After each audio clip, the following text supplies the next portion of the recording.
எல்லாருக்கும் வணக்கம். நான் படம் ரிலீஸ் ஆகிறதுக்கு முன்னாடி ஆடியோ ஃபங்க்ஷனில் அண்ட் சில இன்டர்வியூஸில் அண்ட் பர்சனலாக மீட் பண்ணும்போது எங்கள் டீம் எல்லாருக்கும் பர்சனலாக தேங்க்யூ சொல்லியிருக்கேன். அண்ட் திருப்பி அதை ரிப்பீட் பண்ண வேணான்னு பார்க்குறேன் எல்லாருக்கும். Thank you everybody. It is a pleasure working with all of you and it is one of the most memorable films that I have worked with. So each and every one of you thank you so much. Release ஆகும்போது நான் இந்த படம் release ஆகும்போது நான் இங்கே இல்லை, கொஞ்சம் promotions முடிச்சுட்டு நான் வெளிநாடு போக வேண்டியிருந்துச்சு. ஸோ போயிட்டு நேற்று தான் வந்தேன். ஸோ படம் ரிலீஸ் ஆனதுக்கப்புறம் ரிலீஸ் ஆகிறதுக்கு சக்தி சார் அண்ட் யுவர் டீம் ரொம்ப அழகாக பண்ணி கொடுத்தீங்க. So thank you very much. அதுக்கப்புறம் நான் வெளிநாட்டில் இருக்கும்போது என்னோடய கனெக்ஷன் ஆஃப்கோர்ஸ் கார்த்தியோட அண்ட் பிரேம் சாரோட அண்ட் ராஜசேகர் சாரோட எல்லாம் ஃபோனில் பேசி கேட்டுக்குவேன் எப்படி எல்லாம் போயிட்டுருக்கேன், நல்லா போயிட்டுருக்கேன்னு. பட் மோஸ்ட் இம்பார்ட்டண்ட்லி நான் வந்து உங்கள் ரிவ்யூஸ் எல்லாம் படிக்க ஒரு வாய்ப்பு கிடச்சிது. And thank you very much. என் நடிப்பை அப்ரிஷியேட் பண்ணீங்க, அதுக்கு மட்டும் இல்லை, பட் அதுக்கு ரொம்ப நன்றி. கார்த்தியை எவ்வளோ அப்ரிஷியேட் பண்ணீங்க, அதில் எனக்கு ஆக்சுவலாக எனக்கு பெருமையாக இருந்துச்சு. தவிர அண்ட் கூட நடித்தவங்க எல்லாம் அவங்கள அப்ரிஷியேட் பண்ணீங்க, அது எனக்கு இன்னும் சந்தோஷம் கொடுத்துச்சு.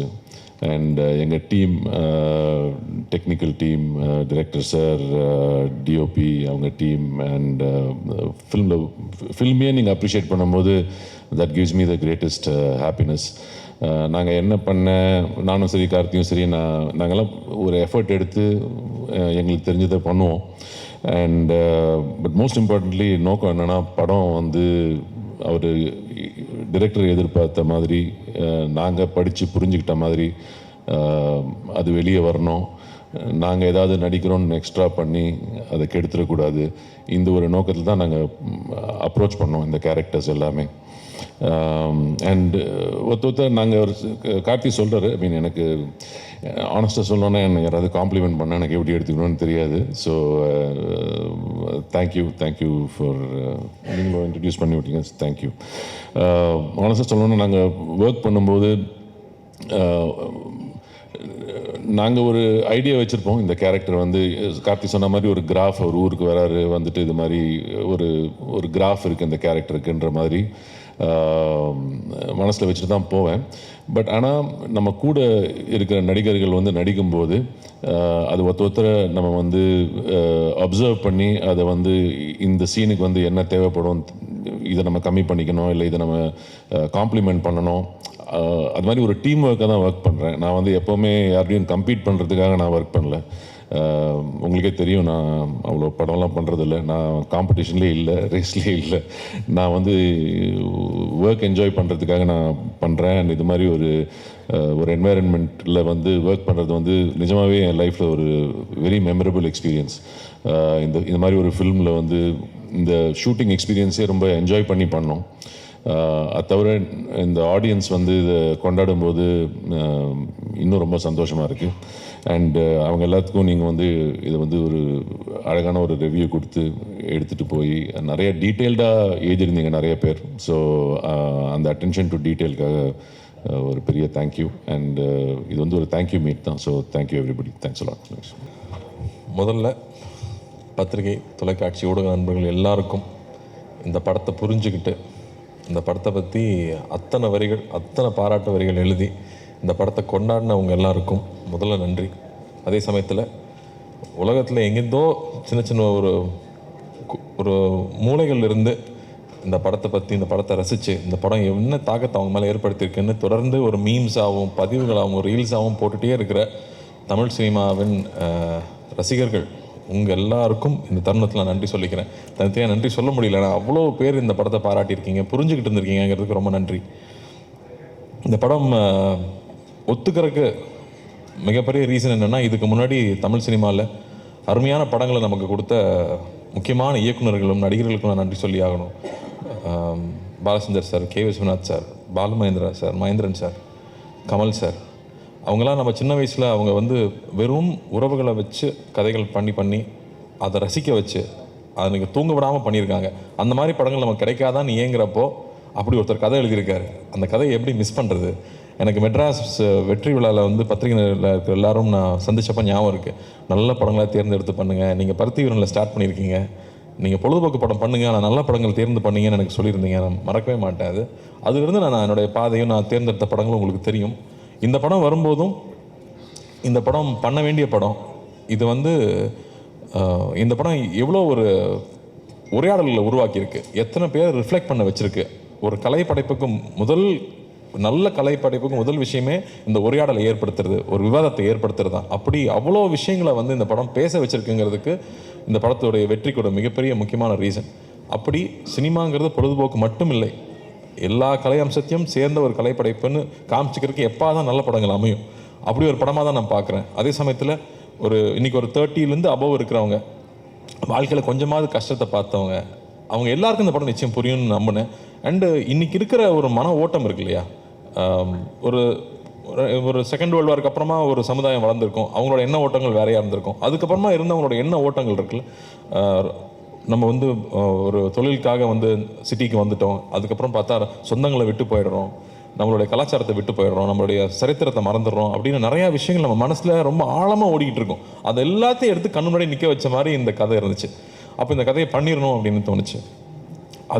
அதே ரியாக்ஷன் எல்லாருக்கிட்டையும் இருக்குங்கிறது எனக்கு ரொம்ப சந்தோஷமாக இருக்குது. அது சொன்னது, அன்பை விதைச்சிட்டோம்னா போதும்னு, அன்பு எல்லாருக்குள்ளேயும் இருக்குது, அதை வெளில கொண்டு வந்தால் போதும். இது ஒரு ஃபேஷனபிளான விஷயம் கிடையாது. இன்றைக்கி வந்து கான்ட்ரவர்சி தான் எல்லாரும் அதிகமாக பார்ப்பாங்கன்னு கான்ட்ரவர்சி பண்ணி போயிட்டு இருந்தாலும், முன்ன பின்ன தெரியாத ஒருத்தருக்கு ஒரு செஞ்ச உதவி, ஒரு சின்ன வீடியோவாக வந்து அதனோட யூஸ் தான் இங்கே ரொம்ப அதிகமாக இருக்குது. ஸோ அதை எடுத்துகிட்டு வந்து ஒரு கதையாக எழுதியிருக்காரு. அதை எப்படியாவது பண்ணிடணும்னு ஆசைப்பட்டோம். அப்போ 2D கொண்டு போய் கொடுத்தோம்னா தான் இந்த முழுமையாக எந்த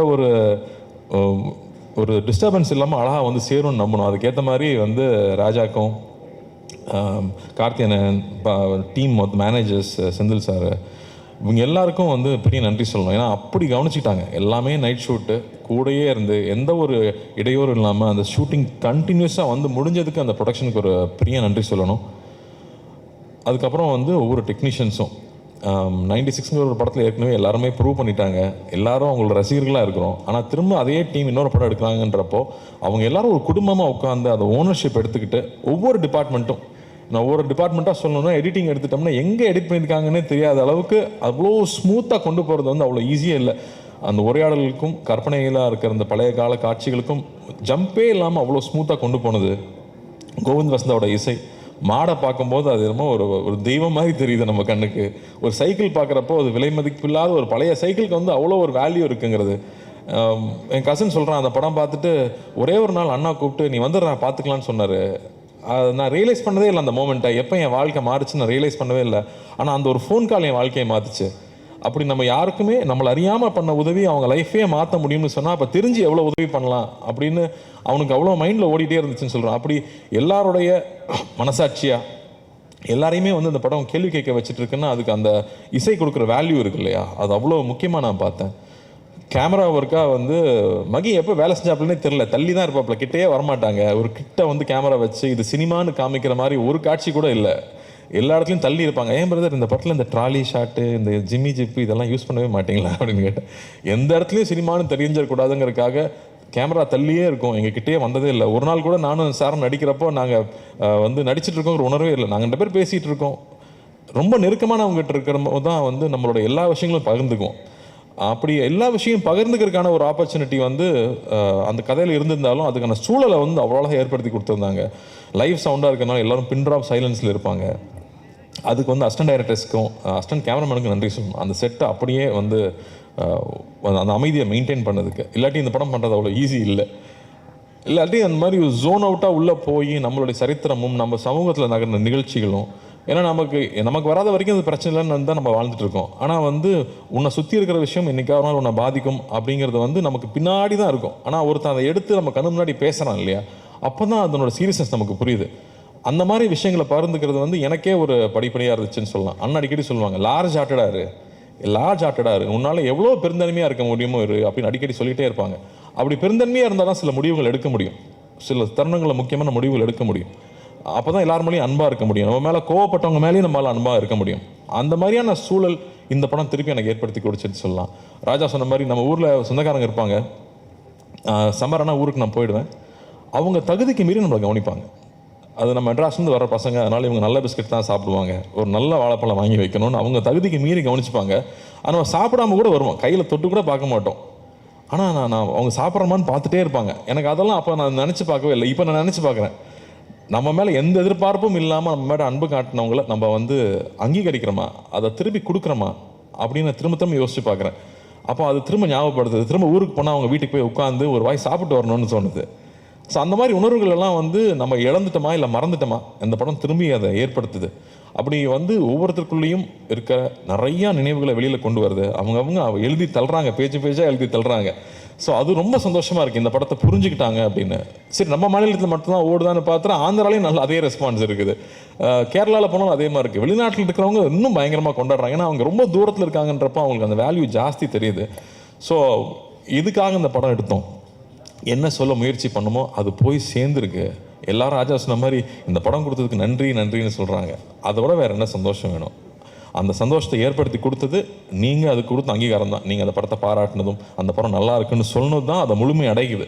ஸோ பத்திரிகை நண்பர்களுக்கும், நிறைய பேர் நண்பர்களும் சொல்லக்கூடாது, பெரியவங்க, நான் சின்ன வயசுல அங்கிள்னு கூப்பிட்டவங்களாம் இங்கே இருக்காங்க, அவங்களுக்கும் எல்லா ரசிகர்களுக்கும் இந்த படத்தை புரிஞ்சுக்கிட்டு பாராட்டினவங்க எல்லாருக்கும் ரொம்ப நன்றி. அதே மாதிரி வந்து எங்கள் அத்தானை மிஸ் பண்ண முடியாது, அத்தானை கடைசியாக வர்றேன். பட் பிரேம் அவரோட எழுத்து வந்து ஒரு ஹிஸ்டாரிக்கல் ஒன்று வச்சுருக்காரு. இப்போ நான் அப்டேட்டாக கொடுத்துட்றேன். ஒரு ஹிஸ்டாரிக்கல் ஒன்று வச்சுருக்காரு. அதை நடைய படித்து முடிச்சதுக்கப்புறமா யாரையா நீன்னு கேட்குற அளவுக்கு மரியாதைலாம் போயிடும்ல. ரொம்ப பிடிச்சி போச்சுன்னா, டே யாரா நீ எப்படா அப்படி எழுதுற, எனக்கு அவருக்கு ஒரே வயசு தான், நெக்ஸ்ட் டைம் டை அடிச்சிட்டாங்க. அந்த அளவுக்கு வந்து நம்ம அப்படி ஒரு நடை அவரோட எழுத்தில் இருக்கிறது வந்து பிரமாதமாக இருந்துச்சு. அது எப்போ நீங்கள் எழுதி முடிப்பீங்கன்னு நானும் வெயிட் பண்ணிட்டு இருக்கேன். நமக்கு ரொம்ப கேப் விடாமல் எழுதி முடிங்க. அதே மாதிரி சவுண்ட் டிபார்ட்மெண்ட்டு, அந்த கோயிலேருந்து அந்த பையன் கிளம்பி வரும்போது அந்த யானை மேலே டச் பண்ணுது, அங்கேயே வந்து எல்லோரும் எமோஷனல் ஆகிட்டாங்க. அப்படி வந்து ஒரு ஒரு ஒரு சரியான ஒரு காட்சியும் சரியான ஒரு இசை மட்டுமே ஒருத்தரை வந்து அள வைக்க முடியுமா அப்படிங்கிறது வந்து மறுபடியும் எனக்கு ஒரு லெசனாகவே இருந்துச்சு இந்த படத்தில். அது என்னால் ஃபஸ்ட்டு உணர முடியல, தியேட்டரில் பார்க்குறப்போ தான் நான் அதை உணர்றேன். ஸோ அப்படி வந்து நுணுக்கி ஒவ்வொரு டெக்னீஷியன்ஸும் இந்த படத்தில் வேலை செஞ்சது ஒரு அருமை நமக்கு தெரியுது. வெகு சில பாடல்கள் தான் வந்து நமக்குள்ளே போய் நம்மளை வந்து பாட வைக்கும், நமக்குள்ளே போய் நம்மளை செய்ய வைக்கும். அந்த மாதிரி இந்த படத்தில் இருக்கிற பாடல்கள் நான் கேட்டே இருப்பேன். ஏங்க இந்த படத்தில் வந்து 96 மாதிரி ஹிட் சாங்லாம் இல்லையா? ஆமாம் பிரதர், இந்த படத்தில் லவ் சாங்லாம் போட முடியாது அப்படின்னு சொல்லிட்டாரு முதல்லையே. ஆனால் இதில் இருக்கிற சுச்சுவேஷனுக்கு சாங்ஸ் இருக்கிறது இருக்கு இல்லையா, அது அவ்வளோ அழகு. வந்து இந்த நான் போகிறேங்கிற சாங்கும், யாரவன்கிற அந்த சாங்கும், கமல் சாரோட வாய்ஸ் வரும்போது, கமல் சாருக்கு எத்தனை நன்றி சொன்னாலும் பத்தாது.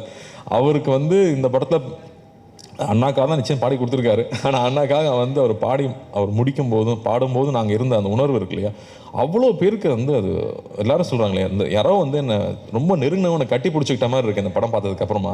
அதில் இலகி தான் நான் சிரிக்கிறேன் அழுகிறேன்னு சொன்னாங்க. அது கமல் சாரோட வாய்ஸ் ஒரு மிகப்பெரிய ஒரு காரணம், அவருக்கும் நன்றி சொல்லணும். அதுமாதிரி எழுத்தாளர்கள் வந்து அந்த வரிகள் இருக்கு இல்லையா, மழை நீரில் கரைந்தே போவதில்லை, மலை என்றும் மலைதானே அப்படின்னு வந்து கமல் சார் பாடும்போது, ஐயோ இதெல்லாம் சின்ன வயசில் தான் இந்த மாதிரி நம்ம உணர்ந்துருக்கோம்ல அப்படின்னு அந்த மாதிரியான உணர்ச்சிகள். அதாவது நம்ம வந்து நிறையா நாள் சினிமாலேயே இருந்திருக்கோம், அது சினிமாவை வந்து ஜட்ஜ் பண்ணிக்கிட்டே இருக்கோம், அதில் கரெக்ஷன் சொல்லிக்கிட்டே இருக்கோம். அப்படி இல்லாமல் அப்படியே நம்ம படத்தை நம்ம ரசிக்க முடியுது. நான் ரொம்ப செல்ஃப் கிரிட்டிக்கல் நான், பட் அதை தாண்டி நம்மளால் ரசிக்க முடியுது அப்படிங்கிறது ரொம்ப இதமாக இருந்துச்சு இந்த படம் ஒர்க் பண்ணும்போதும் படம் பார்க்கும்போதும்.